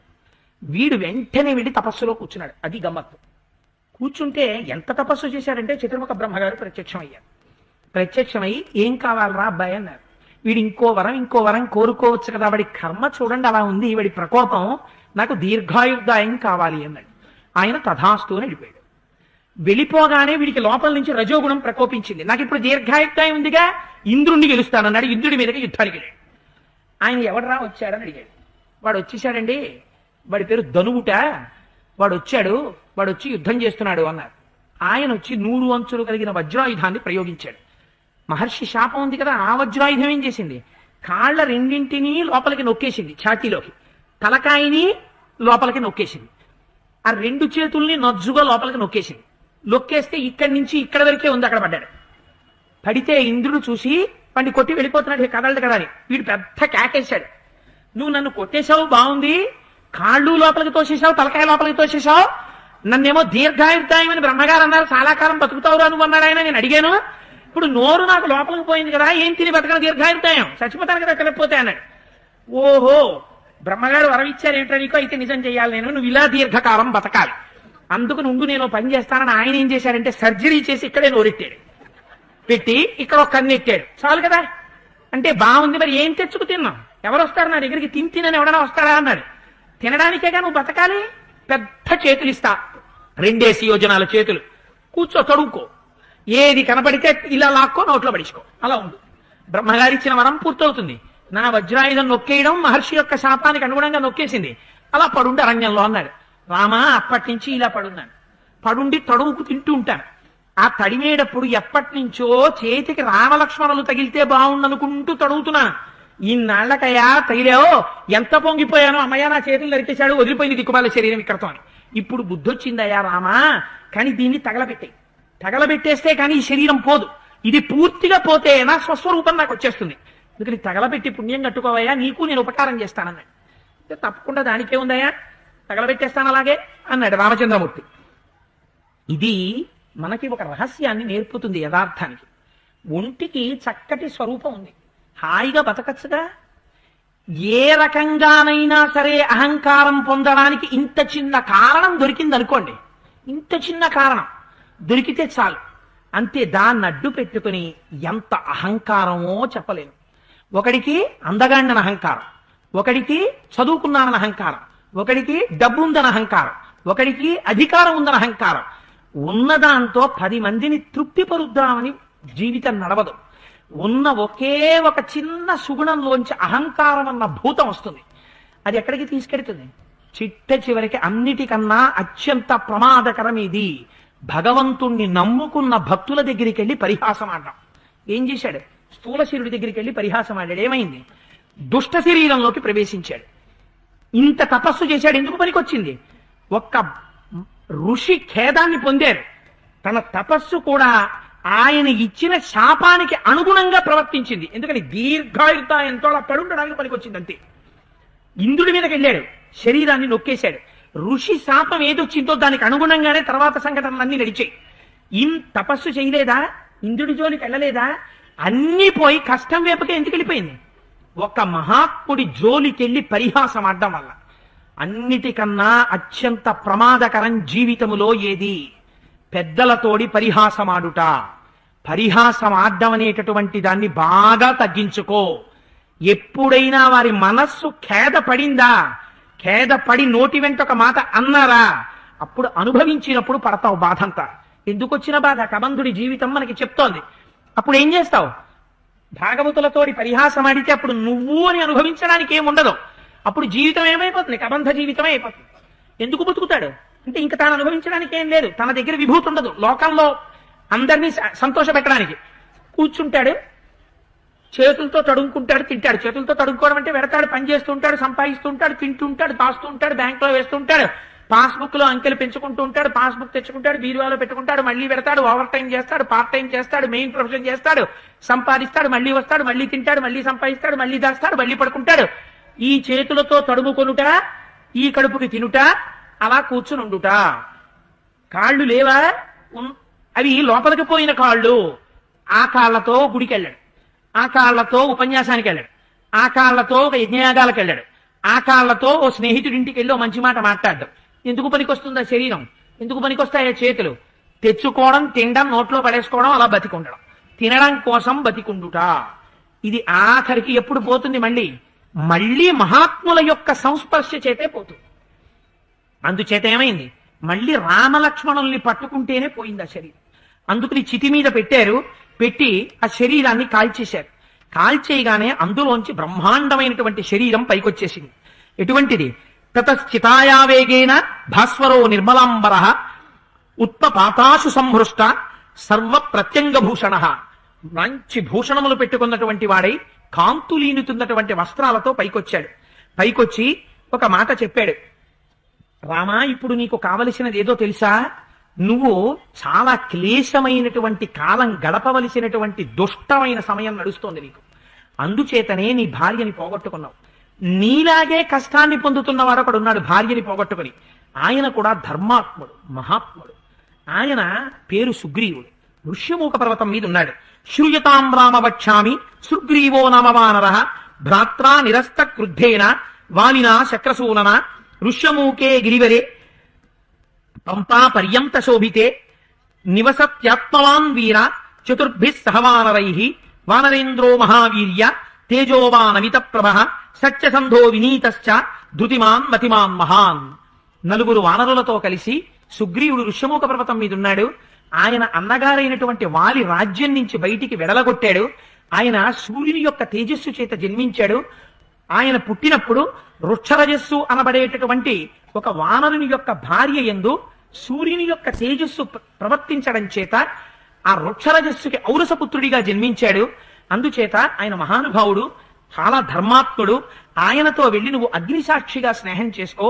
ఎందుకు చేసుకుంటానంటే అగ్నిసాక్షిగా స్నేహం చేసుకుంటే మిత్రద్రోహం అన్న మాట వినపడదు. ఇంకా ఆయన సచతే నావమంతవ్య సుగ్రీవో వనరాధిప కృతజ్ఞ కామరూపీచ సహాయార్థీచ వీర్యవాన్. ఎన్నడూ కూడా వానరుడు కదా అని అవమానించకు రామా సుగ్రీవుణ్ణి. ఆయన మహాధర్మాత్ముడు. ఆయనతో స్నేహం చెయ్యి. ఇప్పుడు నీకు కావలసినది ఏదో తెలుసా? నీకు ఒక గొప్ప మిత్రుడు కావాలి. సుగ్రీవుడు నీకు తగిన మిత్రుడు. ఆ సుగ్రీవుణ్ణి కలుసుకోవడానికి రామా నువ్వు ఒక పని చెయ్యి. ఇక్కడి నుంచి బయలుదేరి పశ్చిమ దిక్కుగా వెళ్ళు. అక్కడ అనేకమైనటువంటి వృక్ష సమూహములు కనపడతాయి. అక్కడ ఉన్నటువంటి చెట్లకి పండిన పళ్ళు సామాన్యమైన పళ్ళు కావు, మధురాతి మధురంగా ఉంటాయి. లక్ష్మణుడు నీ కోసం ఆ చెట్లెక్కి ఆ పళ్ళు కింద పడేస్తాడు. ఆ పళ్ళు లక్ష్మణుడు నీకు కడిగి తెచ్చిస్తాడు. ఆ పళ్ళు తిని అక్కడి నుంచి బయలుదేరి వెళ్ళండి. తదనంతరం ఇంకొక వనం అలా వనాలు వస్తాయి. ఆ వనాలు దాటండి. ఆఖరికి పంప అనబడేటటువంటి పద్మ సరస్సు వస్తుంది. ఆ పద్మ సరస్సు దగ్గరికి వెళ్ళండి. వెడితే ఆ పద్మ సరస్సు చుట్టూ కూర్చుని ఉంటాయి రామా పక్షులు. ఆ పక్షులకి ఎప్పుడు చంపడం అన్నది తెలియదు. అందుకని నిర్భయంగా ఆ పక్షులన్నీ నీళ్లలో ఆడుకుంటూ ఉంటాయి. తత్ర హంసాహ ప్లవాహ క్రౌంచాహ కురరాశ్చైవ రాఘవ వల్గు స్వనాని కూజంతి పంపా సలిలగోచరాహ.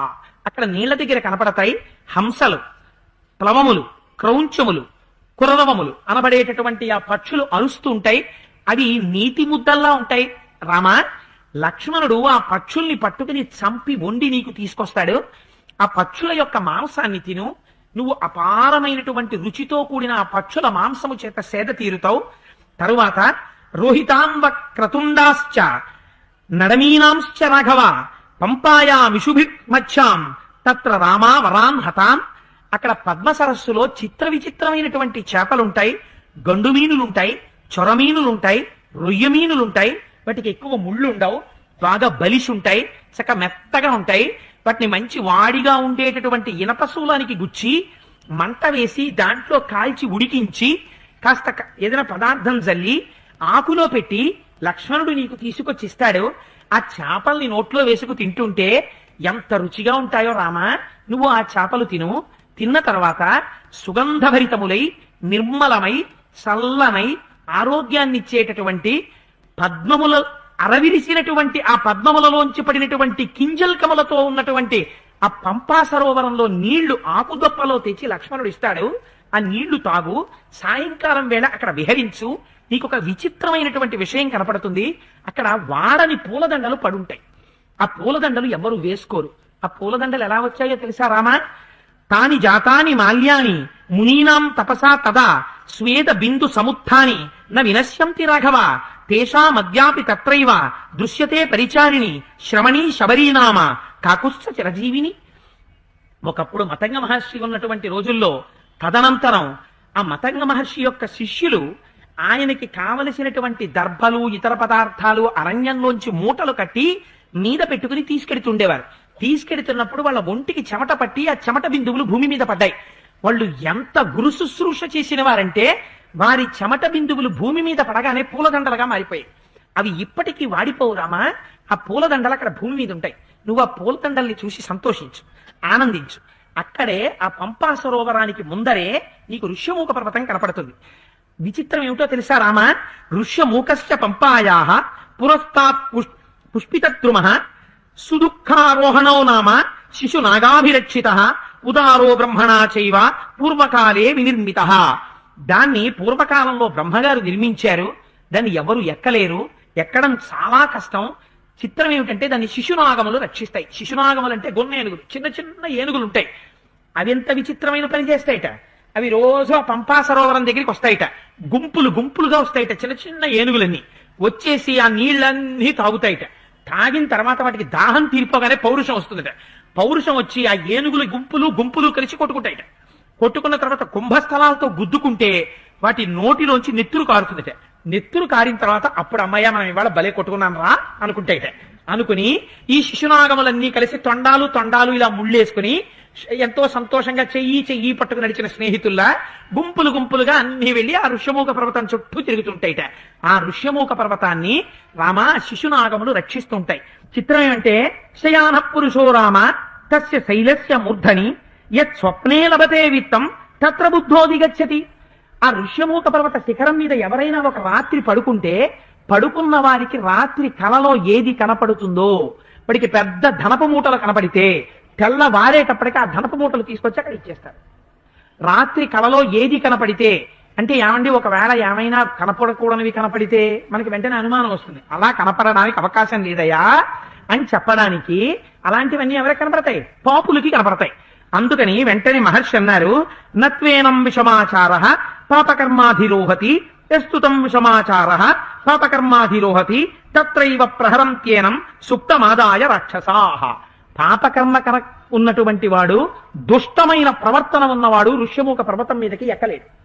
ఒకవేళ ఎక్కినా వాడికి నిద్ర వస్తుంది. వెంటనే నిద్ర రాగానే వాడు పడుకుంటాడు. వాడికి బాగా నిద్ర పట్టగానే రాక్షసులు వచ్చి వాడిని చంపేస్తారు. అందుకని రామ, ఋష్యమూక పర్వత శిఖరాల మీదకెక్కి పడుకోవడమే జీవితంలో ఒక అదృష్టం. ఆ ఋష్యమూక పర్వత శిఖరాల మీద 5 వానరులు ఉన్నారు, సుగ్రీవుడితో పాటు 4. అంటే ఇప్పుడు మీకేం అర్థం అవ్వాలి? సుగ్రీవుడు పరమధార్మికుడు. అందుకనే ఒక మాట చెప్పాడు ఆయన, సుగ్రీవుడి జోలికి వెళ్ళకో. ఎందుకు ఈ మాట చెప్పిస్తున్నారు మహర్షి? రేపు కిష్కింధకాండ తీయగానే మనకు అనుమానం వస్తుంది. అన్నగారి భార్య తారతో కొంతకాలం జీవితం గడిపాడు కదా, సుగ్రీవుడు కూడా దుర్మార్గుడు కదా అని అనిపిస్తుంది. కానీ అక్కడ ఒక ధర్మ సూక్ష్మం ఉందిరా కిష్కింధకాండలో. అందులో ఉన్న ధర్మ సూక్ష్మాలు ఏమిటో, ఆ రహస్యాలు ఏమిటో 2వ రోజో 3వ రోజో 1వ రోజో వచ్చేస్తాయి. అప్పుడు విందువుగానివి అని అడ్డుపెట్టి దాని మీద ధర్మాత్ములు మాత్రమే ఉంటారయ్యా, మిగిలిన వాళ్ళు ఉండలేరు. రామ, ఋష్యమూక పర్వతం మీదకి వెడితే రామతస్యతు శైలస్య మహతీ శోభతే గుహ శిలాపిధానాకాకుత్స దుఃఖంచాస్యాహ ప్రవేశనం. అక్కడే ఒక పెద్ద గుహ ఉంటుంది. దాన్ని ఒక రాతి పలకతో మూసేసి ఉంటారు. ఆ గుహలోకి ఎవరు ప్రవేశించలేరు. ఎవరు దానికి కాపలా ఉండేవాళ్ళు? లోపల సుగ్రీవుడు ఉంటారు, బయట మా స్వామి హనుమ ఉంటాడు. ఎవడింక అందులోకి వెళ్ళేవాడు? అందుకని అందులోకి ఎవరు వెళ్ళలేరు రామ. తస్యా గుహాయా ప్రగ్ద్వారే శీతోదకో హ్రద ఫలమూలాన్వితో రమ్యో నానామృగ సమావృత. రామ, ఆ పక్కనే ఒక పెద్ద సరస్సు ఉంటుంది. దాని పక్కనే పెద్ద తోట ఉంటుంది. ఆ తోటలో అన్ని ఫలాలు లభిస్తాయి, మంచి పుష్పాలతో ఉంటాయి. ఆ సరస్సులో చక్కటి నీళ్లు దొరుకుతాయి. ఆ నీళ్లు తాగుతూ ఆ పళ్ళు తింటూ ఆ గుహలో కూర్చొని ఉంటాడు సుగ్రీవుడు. మనకి చూడాలనుంది కదా, అలా ఉంటాడట సుగ్రీవుడు. మనకు సారాల ఋష్యమూక పర్వతం మీదకి మళ్ళీ తీసుకెడితే బాగుండు అనిపిస్తుంది చదవగానే అరణ్యకాండ. అందుకని మహర్షి అంటారు, తస్యాం వసతి సుగ్రీవ చతుర్భిః సహ వానరైః కదాచిత్ చిక్కరేతస్య పర్వతస్యావతిష్టతే. అప్పుడప్పుడు సుగ్రీవుడికి సరదా పుడుతుంది, ఎంతకాలం ఉంటాను గుహలో, ఎందుకు అలా గుహలో కూర్చుంటాడో, ఎందుకు ఆ ఋష్యమూక పర్వతం మీదే ఉంటాడో చెప్తారు రేపు కిష్కింధకాండలో. అప్పుడప్పుడు వచ్చి ఆ ఋష్యమూక పర్వత శిఖరాల మీద తిరుగుతాడు. తిరిగి ఓ పెద్ద బండరా ఎక్కి కూర్చుంటుంటాడు. ఆయన మహాధర్మాత్ముడయ్యా. ఆ సుగ్రీవుడికి జ్ఞాపకం పెట్టుకో రామ, సూర్యోదయం అయిన దగ్గర నుంచి సూర్యకిరణాలు భూమండలం మీద ఎంత దూరం పడతాయో, ఎక్కడెక్కడ పడతాయో అంటే సూర్యకిరణం పడని ప్రదేశం ఉంటుందా? ఉండదు. ఈ భూమండలంలో ఎక్కడ ఏ కొండ ఉందో, ఏ కొండకి ఎన్ని గుహలున్నాయో, ఏ గుహలో ఎవరుంటారో, ఈ భూమండలంలో ఉన్న అన్ని విషయాలు సుగ్రీవుడికి తెలుసు. ఎవరు ఎక్కడుంటారో, ఎక్కడ పాలిస్తారో, వాళ్ళ వంశం ఏమిటో, ఎక్కడ సముద్రం ఎలా దాటాలో, నది ఎలా దాటాలో, ఏ పర్వతం ఉంటుందో, ఏ ప్రాంతం ఉంటుందో, ఏ రాక్షసుడు ఉంటాడో, సూర్యుడు ఎలా ఉదయిస్తాడో, సూర్యుడు ఎలా అస్తమిస్తాడో సుగ్రీవుడు చెప్తాడు. మీరు తెల్లబోదురు గాని కిష్కింధకాండలో చెప్తాడు, 4 దిక్కులు చెప్పేస్తాడు. ఇంత జ్ఞానం ఉందయా సుగ్రీవుడికి. ఎక్కడి నుంచి వచ్చిందో ఆ జ్ఞానం కూడా చెప్తారు కిష్కింధకాండలో. అందుకని అంత జ్ఞానం ఉన్నవాడయా. వానరుల యొక్క సమూహం ఆయన దగ్గరుంది. సుగ్రీవుడి దగ్గర ఒక గుణం ఉంది, ఆయనకి నువ్వు ఉపకారం చేసినా చెయ్యకపోయినా నీకు ప్రత్యుపకారం చేస్తాడు ధర్మాత్ముడు. ఆయనతో అగ్నిసాక్షిగా నువ్వు మిత్రత్వాన్ని నెరపురామా. ఈ సమయంలో నీకు కావలసిన వాడు మిత్రుడు. జ్ఞాపకం పెట్టుకోండి, మనకి రామాయణం తీర్పు చెప్పింది, జీవితంలో ఒక్క మిత్రుణ్ణైనా ఎంచుకో. Be selective with your friends. ప్రతి వాడిని నా మిత్రుడని చెప్పకు. నువ్వు దుఃఖంలో, నువ్వు ఖేదంలో ఉన్నప్పుడు నిన్ను ఒడ్డు చేర్చగలిగిన వాడు, నీ హృదయం తెలుసుకున్నవాడు, మాటల నైపుణ్యం ఉన్నవాడు, ఎప్పుడు ఏది మాట్లాడాలో తెలుసున్నవాడు, ధర్మం ఉన్నవాడు, అటువంటి వాణ్ణి మిత్రుడిగా చేసుకో అని. అందుకని నీకిప్పుడు మిత్రుడు కావాలి రామా. అటువంటి సుగ్రీవుడితో నువ్వు స్నేహం చేయి రామా. నువ్వు అనుగ్రహిస్తే నేను బయలుదేరుతానన్నాడు. అంటే రాముడు అన్నాడు, తప్పకుండా బయలుదేరవయ్యా అన్నాడు. అని అక్కడి నుంచి బయలుదేరి ఆ శబరి యొక్క ఆశ్రమాన్ని చేరుకున్నారు. అది మతంగ మహర్షి యొక్క ఆశ్రమం. ఆ శబరి గబగబా బయటికి వచ్చింది. తౌచ దృష్ట్వా తథా సిద్ధా సముద్ధాయ కృతాంజలి రామస్య పాదౌ జగ్రాహ లక్ష్మణస్య చ ధీమతః తాత్యమాచమనీయం చ సర్వం ప్రాదాద్యాధవిధై. అవి వెంటనే గబగబా బయటికి వచ్చి రామలక్ష్మణుల యొక్క పాదములను గట్టిగా పట్టుకున్నదై అర్ఘ్యము, పాద్యము మొదలైనటువంటి అతిథికి ఇవ్వవలసినటువంటి సమస్త సంభారములను చేకూర్చింది. వాటిని తీసుకున్నారు, ఆ నమస్కారాన్ని స్వీకరించారు, సంతోషించారు. నమస్కరిస్తే రాముడు అంటాడు శబరితోటి, తమువాచతతో రామ శ్రమణీం సంసిత వ్రతాం కచ్చిత్తే నిర్జితా విఘ్నాః కచ్చిత్తే వర్ధతే తపః కచ్చిత్తే నియత క్రోధ నాహారస్య తపోధనే కచ్చిత్తే నియమా ప్రాప్త కచ్చిత్తే మనసస్సుఖం కచ్చిత్తే గురు శుశ్రూష సఫలా చారుభాషణి రామేణ తపసీ పృష్ట సా సిద్ధ సిద్ధ సమ్మత శశంస సబరీ వృద్ధ రామాయ ప్రత్యుపస్థిత. ఎవరి దగ్గర ఎక్కడికి వెళ్ళినప్పుడు ఎలా మాట్లాడాలో మనకి నేర్పుతున్నారు నిజంగా వాల్మీకి మహర్షి. ఆశ్రమానికి వెళ్ళి ఏమంటే ఇక్కడ ఎప్పుడైనా సినిమాలు వేస్తారా అని అడగడం, ఆశ్రమానికి వెళ్ళి ఏమంటే ఇక్కడ టీవీ ఉంటుందా, టీవీ వస్తుందా, రమణ మహర్షి ఆశ్రమం స్కందాశ్రమం విరూపాక్ష గుహలోని టీవీ సెట్ ఉండదా అని అడగడం, అటువంటి దిక్కుమాలిన ప్రశ్నలు వెయ్యకూడదు. కచ్చిత్తే నియత క్రోధ ఆహారశ్చ తపోధనే. శబరి, నీవు నియమంగా జీవితం గడపగలుగుతున్నావా, ఆహారం నియమంగా తీసుకుంటున్నావా, తపస్సు చెయ్యగలుగుతున్నావా, నీ గురువుల యొక్క అనుగ్రహాన్ని నిలబెట్టుకుంటున్నావా, ఆ గురువుల యొక్క శుశ్రూష చేసి వారి వలన పొందవలసినటువంటి ఫలితాన్ని పొంది ఉన్నావా అని అడిగితే ఆవిడ ఎంతో సంతోషించి అద్య ప్రాప్తా తపస్సిద్ధి తవ సందర్శనాన్మయ అద్యమే సఫలం తప్తం గురువశ్చ సుపూజితాః అద్యమే సఫలం జన్మ స్వర్గశ్చైవ భవిష్యతి తయిదేవ వరే రామ పూజితే పురుషర్షభ. రామ, ఏనాడు నీ దర్శనం చేశానో, ఏనాడు నిన్ను చూశానో ఆనాడే నా తపస్సు సిద్ధించింది. నేను కూడా మా గురువుల యొక్క శిష్యులతో పాటు, మతంగ మహర్షి శిష్యులతో పాటు తపస్సు చేశాను, మా గురువులకి శుశ్రూష చేశాను.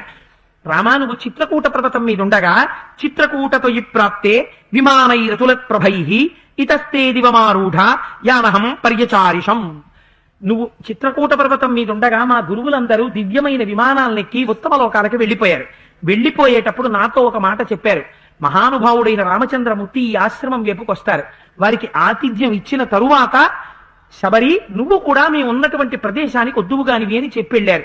అందుకని మహానుభావ నీకోసమని చెప్పి నేను ఇక్కడున్నానయ్యా అంది. అంటే రాముడు అన్నాడు, ఒక చిత్రమైన మాట అన్నాడు. ఇంత తపస్సు చేసింది కదా శబరి, శబరి తపస్సు చెయ్యలేదని రామాయణంలో చెప్పలేదు, తపస్సు చేశాను అని శబరి చెప్పింది, మీరు విన్నారు కదా. అందుకని ఈ మాట అన్న తర్వాత రాముడు అన్నాడు, శృతం ప్రత్యక్షమిచ్చామి సందృష్టం యది మన్యసే. నీ యొక్క ప్రభావాన్ని శబరి నేను చూడాలనుకుంటున్నాను ఒక్కసారి అన్నాడు. అనేసరికి ఆశ్రమంలోకి తీసుకెళ్లి తన గురువుల గురించి చెప్పింది. ఆశ్రమంలోకి తీసుకెళ్లినప్పుడు ఎవరి గురించి చెప్పాలి? ఆ మతంగ మహర్షి శిష్యులు ఉన్నప్పుడు ఆశ్రమం ఎలా ఉండేదో చూపించింది. అక్కడ పెద్ద అగ్ని వేది ఉంది. ఆ వేది దగ్గరికి తీసుకెళ్లి తేషాం తపత్ప్రభావేన పశ్చాద్యాపి రఘూత్వ ద్యోతయంతి దిశ సర్వాహ శ్రియావేద్యోతుల ప్రభా. రామ, ఇక్కడ ఈ వేది దగ్గరే మా గురువులు అగ్నిహోత్రం చేసేవారు. చిత్రం ఏమిటో తెలుసా? వాళ్ళ చేతులు వణికిపోతుండేవి, అంత వృద్ధులైపోయారు. ఆ వృద్ధులై వణికిపోతుంటే ఆ వణికిపోతున్నటువంటి చేతులతో పువ్వులు తీసి ఆ వేది మీద పెట్టేవారు. రామ, ఒక్కసారి ఆ వేది మీద చూడు, ఆ పువ్వులు ఇప్పటికీ వాడవు, అలాగే ఉన్నాయి. ఇది వాళ్ళ తపశ్శక్తి. రామ, చూశావా? ద్యోతయంతి దిశ సర్వాహ శ్రియావేద్యోతుల ప్రభాహ. ఆనాడు వాళ్ళు ఇక్కడ అగ్నికార్యం చేసి నువ్వు చిత్రకూట పర్వతం మీద ఉన్నప్పుడు వాళ్ళు వెళ్ళిపోయారు. ఇప్పటికీ ఆ అగ్నివేదిలోంచి వచ్చేటటువంటి కాంతి దిశల్ని ప్రకాశింపచేస్తుంటుంది. ఇంకా చిత్రం చెప్పనా రామ? తేషామిచ్చామ్యహం గంతుం సమీపం భవితాత్మనాం మునీనామాశ్రయో ఏష మహం చ పరిచారిణి అని వాళ్ళు ఎప్పుడైనా ఒక్కసారి మనస్సులో సంకల్పం చేసి అశక్నువద్భిర్గంతు ఉపవాసశ్రమాలసై చించితే భాగ్యతాం పశ్య సహితాం సప్తసాగరాన్. మా గురువులు చాలా వృద్ధులైపోయి గురువులంటే ఎలా ఉండాలో చూపిస్తున్నారు చూడండి. నిజంగా వాళ్ళు అంత తపశ్శక్తి ఉండి తమ కోసమని వినియోగించుకున్నది ఒక్కటి లేదు. ఆ గురువులు వారు ఎటువంటి వారంటేట ఒళ్ళంతా ఉనికిపోతోందిట, ముసలివారు అయిపోయారట. లేచి వెళ్లి ఆ నదీ పాయ వరకు వెళ్లి స్నానం చేయడానికి ఓపిక లేదుట. అటువంటి స్థితిలో వెళ్ళలేక అక్కడే కూర్చుని ఒక్క నమస్కారం చేశారట. చెయ్యగానే చింతితే భాగ్యతాన్ పశ్య సహితాన్ సప్తసాగరాన్. 7 సముద్రముల యొక్క పాయలు ఇటుగా ప్రవహించాయి రామా. మా గురువులు అందులో స్నానం చేశారు. ఇంకా గొప్ప విషయం చెప్పనా రామా? మా గురువులు స్నానం చేసి తమ వస్త్రమును పిండుకునేవారు. పిండుకుని ఆ వస్త్రాన్ని దులిపి ఆరేశారు ఇక్కడ తీగల మీద. ఆ వస్త్రం ముట్టుకు చూడు, ఇప్పటికీ అలాగే తడిగా ఉంటుంది. వారు ముట్టుకున్న ప్రతి వస్తువు ఏ స్థితిలో వారు ముట్టుకున్నారో ఆ స్థితిలోనే అలా ఉండిపోయింది తప్ప ప్రకృతి యొక్క పరిణామగతంగా ఆ వస్తువులు ఇహ మారలేదు. అంటే మారని వస్తువు ఏదుందో దానితో వారు తాదాత్మ్యం చెందారు. మారేదేది శరీరం, మారనిదేది ఆత్మ. అది ఎప్పుడు సాక్షి. వారు అంతగా ఆత్మగతులైపోయారు, ఆత్మస్వరూపంతో ఉండిపోయారు. ఆ శక్తి ఎక్కడి వరకు వెళ్ళిపోయిందంటే వాళ్ళు ముట్టుకున్నవి పువ్వు కూడా ఆత్మస్వరూపాన్ని పొందేసింది. అందుకని దానికి ఇంకా అది వాడదు, అది ముడుచుకోదు. వాళ్ళు తడి బట్ట పిండి ఆరేశారు, ఆ బట్ట ఎండదు, ఆ బట్ట ఇంకొక తడితనాన్ని పొందదు, అలాగే ఉంటుంది. వాళ్ళు ఇక్కడ అగ్నికార్యం చేశారు, ఆ అగ్ని ఆరదు, ఆ అగ్ని దిశల్ని అలాగే ప్రకాశింప చేస్తుంటుంది. అంటే రామ ఆ స్థితిని పొంది కూడా వారు సప్తసాగరములలో స్నానం చేశారు. అప్పుడు కూడా ఈ శరీరం ఉన్నంతసేపు శరీరంతో చెయ్యవలసిన ధర్మబద్ధమైనటువంటి క్రతువుని చేస్తూనే ఉన్నారు. అటువంటి గురువులయ్యా నా గురువులు అని అవి చూపించి రాముణ్ణి తీసుకొచ్చి, రామ నీకోసం అని చెప్పి నేను ఈ అరణ్యంలోంచి చాలా సంభారాల్ని సేకరించానయ్యా, స్వీకరించవలసింది అంది. మనకి సాధారణంగా రామాయణం గురించి చెప్తూ ఒక మాట చెప్తూ ఉంటారు. శబరి ఏవో పళ్ళట్టుకొచ్చింది, కురికింది, ఆ ఎంగిలి పళ్ళు ఈ పండు బాగుందని రాముడి చేతిలో పెట్టింది, ఆ శబరి భక్తికి లొంగిపోయి ఎంగిలి పళ్ళు రాముడు తినేశాడు. ఆవిడ మతంగ మహర్షి యొక్క శిష్యురాలు, ఆయన యొక్క శిష్యుల్ని సేవించినటువంటి తల్లి, ఆత్మస్థితిని పొందినటువంటి తల్లి, మహాతపస్సు చేసింది, గొప్ప జ్ఞాని. రాముడంతటి వాడు ఒక మాట అన్నాడు, నువ్వు జ్ఞాన మార్గంలో ఉన్నదానివి అన్నాడు రాముడు. అంత తపస్సు చేసినటువంటి శబరేమిటి తను పళ్ళు కొరికి రాముడికి పెట్టడం ఏమిటి? పైగా ఏమని చెప్పారు గురువులు? రాముడు వచ్చే వరకు ఉండి ఆతిథ్యం ఇచ్చి నువ్వు రా అని చెప్పారు. చెప్తే ఎప్పుడైనా ఎంగిలి పళ్ళు రాముడికి శబరి పెడుతుందా? అంత తత్వజ్ఞానం ఉండి, అంత జ్ఞానం కలిగిన తల్లి, అంత తపస్సు చేసిన తల్లి ఒక్కనాటికి పెట్టాల. ఆవిడ పరమ పవిత్రమైన సంభారములను తెచ్చి సిద్ధం చేసి రాముడికి ఇచ్చింది. ఇచ్చిన తరువాత రాముడి వంక చూసింది, మా గురువులు నీకు ఆతిథ్యం ఇమ్మన్నారు, ఆతిథ్యం ఇచ్చేశాను, అందుకని రామ నేను బయలుదేరిపోదాం అనుకుంటున్నాను అని. ఎంత వాళ్ళకి చూడండి, ఏమనుకోకండి ఇంకా ఆఫీస్ టైం అయిపోతాను నేను బయలుదేరిపోతానని మనం ఎంత క్యాజువల్ గా చెప్పేస్తామో, వాళ్ళు కూడా ఈ శరీరంతో సంబంధం ఏం లేదు. అంత శరీర సంబంధం లేకుండా శరీరాన్ని అగ్నిహోత్రంలో వ్రేల్చగలిగిన స్థితికి వెళ్ళిన శబరి జ్ఞానము లేనిదని మీరు అనగలరా? మీరు అనలేరు. శబరి తపస్సు చేసింది, జ్ఞానాన్ని పొందింది. అందుకే రాముడు జ్ఞాన మార్గమనందున్నదానా అని పిలిచాడు శబరి అని. మహాతల్లి చూడవయ్యా రామా, నా శరీరాన్ని వ్రేలుస్తున్నానండి అని ఇత్యుక్త్వా జటిలా వృద్ధ క్షీర కృష్ణాజినాంబర తస్మిన్ ముహూర్తే శబరి దేహం జీర్ణం జిహాసతి అనుజ్ఞాతాతు రామేణ హుత్వాత్మానం హుతాశనే జలత్ పావక సంకాశ స్వర్గమేవ జగామస దివ్యాభరణ సంయుక్త దివ్యమాల్యానులేపన దివ్యాంబరధరా తత్ర బభూవా ప్రియదర్శన విరాజయంతి తం దేశం విద్యుత్ సౌదామిని యథా. వెంటనే అగ్నిహోత్రాన్ని సంకల్పమాత్రం చేత వేల్చింది. రామ ఈ శరీరంతో నేనున్నది ఎందుకు అంటే, నా గురువులతో పాటు నేను కూడా వెళ్ళిపోవాలి, కానీ నీకు ఆతిథ్యం ఇమ్మన్నారని ఉన్నాను, నీ ప్రభావం చూపించు అన్నాడు కదా రాముడు. ఏ స్థితిని పొందినదో చూపిస్తోంది వాడ. అందుకని రామా నేను బయలుదేరిపోతున్నానయ్యా అంది. ఈ శరీరంతో వెళ్ళడం కుదరదు. అందుకని ఆనాడు మీకు రామాయణం మొట్టమొదట ఎవరు ఇలా తన శరీరాన్ని అగ్నిహోత్రంలో వ్రేల్చిన మహాజ్ఞానితో ప్రారంభమైందో, అటువంటి ఒక మహాజ్ఞాని అయిన స్త్రీతో అరణ్యకాండ పూర్తయిపోతుంది. ఈ స్థితిని పొందడానికి ఉపాధి భేదం లేదు, స్త్రీయా పురుషుడా అనవసరం. మహర్షి తీర్పు చెప్పారు. ఒక శబరి కూడా ఆ స్థితిని పొందేసింది, ఆ జ్ఞానాన్ని పొందేసింది. ఆనాడు శరభంగుడు ఎలా శరీరాన్ని వ్రేల్చేశాడో రాముడు చూస్తుండగా మళ్ళీ శబరి అలా వ్రేల్చింది శరీరాన్ని. చూడవయ్యా వదిలిపెట్టేస్తున్నాడు శరీరాన్ని హోమంలో అగ్నిహోత్రం చేసి, ఆ అగ్నిహోత్రంలో క్షీరకృష్ణాజినాంబరములతో సహా అందులో దూకేసి వదిలిపెట్టేసింది శరీరాన్ని. వదిలిపెట్టేగానే అందులోంచి దివ్యాభరణ సంయుక్త దివ్యమల్యానులేపన దివ్యాంబరధరా తత్రా బహూవా ప్రియదర్శన, దివ్యమైన అంబరములతో, దివ్యమైన వస్త్రములతో, దివ్యమైన అలంకారములతో, దివ్యమైన గంధానులేపంతో శరీరం బయటికి వచ్చింది. బయటికి వచ్చి తన గురువులు ఎక్కడున్నారో ఆ లోకాలకి తాను కూడా వెళ్ళిపోయింది. అంటే ఇప్పుడు గురువులు ఏ లోకములను పొందారో ఆ లోకములను శబరి కూడా పొందేసింది. అంటే గురు శిష్య భేదం లేని రీతిలో ఇద్దరు ఒకే మోక్ష స్థితిని పొందేశారు. ఆవిడ కూడా మహాజ్ఞాని అయి అంత స్థితిని, అంత తపస్సుని పొంది ఒక స్త్రీ అయినా, అదేమిటండి మీ అందరూ మొగాళ్ళేమో మీరు వెళ్ళిపోతారా ఉత్తమలోకాలకి, ఆడదాన్ని నేనేమో అరణ్యంలో ఉండనా, ఉండి నేనేమో రాముడు వస్తే ఆతిథ్యం ఇవ్వనా అని అడగల. ఎందుకు అడగల? ఎందుకు అడగలేదు అంటే దేహము యొక్క స్థితిని ఆవిడ ఏనాడో దాటిపోయింది. మరి ఎందుకు ఇందులో ఉండడం అంటే ఇందులో ఉంటే తప్ప రాముడితో మాట్లాడడం కుదరదు కనుక, ఇందులో ఉంటే తప్ప రాముడికి తెచ్చి పళ్ళు ఇవ్వడం కుదరదు కనుక, ఇందులో ఉంటే తప్ప ఆయనకి అర్ఘ్యపాద్యాదులు ఇవ్వడం కుదరదు కనుక, ఇందులో ఉంటే తప్ప రాముణ్ణి తీసుకెళ్లి ఆ మతంగ మహర్షి యొక్క ఆశ్రమాన్ని చూపించడం కుదరదు కనుక, ఆ పని అయిపోయిన తర్వాత ఇంకా దీంతో లక్ష్యమా విషయవతల మానేసింది. మనం ఓ పళ్ళెంలో పెట్టుకుని కాస్త పాప్కారం తినేసిన తర్వాత పళ్ళాన్ని ఎలా విసిరేస్తామో ఆతిథ్యం ఇచ్చేయడం అయిపోయిన తర్వాత అలా తన శరీరాన్ని వదిలేసింది. రాముడి అనుగ్రహంతో మోక్షం పొందలా, తనంత తాను శరీరాన్ని వేల్చి వెళ్ళిపోయిందండి. ఇది ఆవిడ తపస్సు చేత పొందిందా, వేరొక రకంగా పొందిందా? తపస్సు చేత పొందింది, జ్ఞానము చేత పొందింది.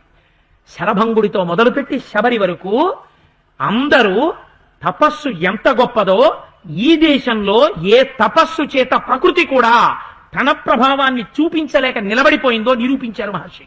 ప్రకృతి ఎవరిని మార్చగలదు? దీన్ని మార్చగలదు. దీని లాంటి ఒక వస్త్రాన్ని ప్రకృతి కూడా ఏం చేయలేకపోయింది వాళ్ళు ముట్టుకున్నంత మాత్రం చేత.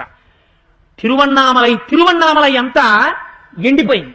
ప్రజలందరూ తిరువన్నామలై విడిచిపెట్టి వెళ్ళిపోయారు. ఆశ్రమంలో ఉన్నవాళ్ళు కూడా అయ్యా అందరూ వెళ్ళిపోతున్నారండి, మనం వెళ్ళిపోదామన్నారు. ఎందుకు వెళ్ళిపోవాలన్నారు రమణులు. అంటే నీళ్లు లేవండి ఊళ్ళో అన్నారు. ఓహో నీళ్లు లేవా అని అక్కడే కూర్చుని మట్టి తీశారు. మట్టి తీస్తే జలపడింది. ఇప్పటికీ రమణాశ్రమంలో మీరు చూడొచ్చు, రమణ బావి అని ఉంది. తిరువన్నామలై అంతా ఎండిపోతుంది, ఆ బావి ఎండదు. రమణ తీర్థము అని పిలుస్తారు. ప్రకృతి కూడా అటువంటి తపస్సుల ముందు, అటువంటి మహాజ్ఞానుల ముందు లొంగుతుంది. అక్కడికి వెళ్ళి ఇది రమణ మహర్షి తవ్వి నుయ్యండి అని చూడడానికి కాదు నువ్వు చూడవలసింది. ప్రకృతి అంతా ఎండిపోయిన ప్రకృతి వారు చెయ్య పెడితే అక్కడ నేను ఎండిపోయానని చెప్పడానికి వీల్లేదు. వారు అక్కడ నీరు రావాలని సంకల్పం చేసి ఇలా అన్నారు, వచ్చి తీరవలసింది. ఎందుకని? ప్రకృతి కూడా ఆత్మస్వరూపానికి లొంగిపోవలసిందే. అది ఈశ్వర స్వరూపం. ఆ ఈశ్వర స్వరూపాన్ని శరీరంలో ఉండగా పొందడం మోక్షం. బ్రహ్మవిత్ బ్రహ్మైవ భవతి. ఈ అద్వైత స్వరూపాన్ని ఆవిష్కరించింది రామాయణం. శబరి పాత్రని అడ్డుపెట్టి తపస్సు ఎంత గొప్పదో, అటువంటి వారు ముట్టుకున్న వస్తువు కూడా ఎలా ప్రకృతి యొక్క పరిణామశీలత్వానికి అధిగమించి నిలబడగలదో నిరూపించింది రామాయణం. ఇది భారతదేశానికి ఉన్నటువంటి గొప్ప ఆస్తిరా. ఈ విమానాలు నిర్మించిన వాళ్ళు ఉండొచ్చు, ఆటం బాంబులు నిర్మించిన వాళ్ళు ఉండొచ్చు, కానీ ఒక పువ్వుని ముట్టుకుంటే 500 సంవత్సరాలైనా ఇక వాడిపోకుండా ఆ పువ్వు అలా ఉండేటట్టు ముట్టుకోగలిగిన వాడు మాత్రం ఎక్కడా ప్రపంచంలో లేడు. అలా ఉన్నవాడుంటే తపస్సు చేత ఈ దేశంలో మాత్రమే ఉన్నాడు, ఈ గడ్డ మీద మాత్రమే ఉన్నాడు. అది ఈ గడ్డ యొక్క గొప్పతనం.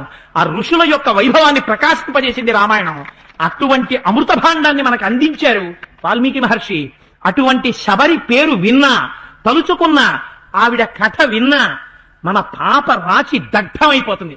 వాళ్ళు ముట్టుకున్న పువ్వే వాడకపోతే వాళ్ళ పేర్లు మన చెవులలోంచి లోపలికెడుతుంటే, ఆ కథలని మనం తాదాత్మ్యతతో వింటుంటే మన పాపరాశి ఎందుకు ధ్వంసం అవ్వదు, అయి తీరుతుంది. అందుకే రామాయణం ఎక్కడ వింటారో, రామాయణం ఎక్కడ చెప్తారో అక్కడ పరమ పవిత్రం అయిపోతుంది రా అని వాల్మీకి మహర్షి అభయం ఇచ్చేశారు మనందరికీ. అందుచేత అది పూర్తి చేసి మహానుభావుడు ఆశ్చర్యపోయి ఏమి ఋషులు, ఏమి సంప్రదాయం, ఏమి తపోనిష్ట అని పొంగిపోయాట రాముడు. లక్ష్మణుడితో కలిసి పంపా సరోవర తీరానికి చేరుకుని దూరం నుంచి ఋష్యమూక పర్వతాన్ని చేరుకుని, లక్ష్మణ, సీతమ్మని కోల్పోవడం వల్ల, పోగొట్టుకోవడం వల్ల, దూరం చేసుకోవడం వల్ల నా మనస్సు బాధలో ఉందయా. ఈ పంపలో స్నానం చేస్తే నా మనస్సు ఉపశాంతి పొందింది. ఆ ఋష్యమూక పర్వతం మీదున్న సుగ్రీవుడితో తొందరగా మనం స్నేహం చేసి సీతమ్మ అన్వేషణం ప్రారంభించాలి అని శాంతి పొందిన మనస్సుతో ఉన్నటువంటి రామచంద్రమూర్తి యొక్క స్థితితో అరణ్యకాండ పూర్తయింది.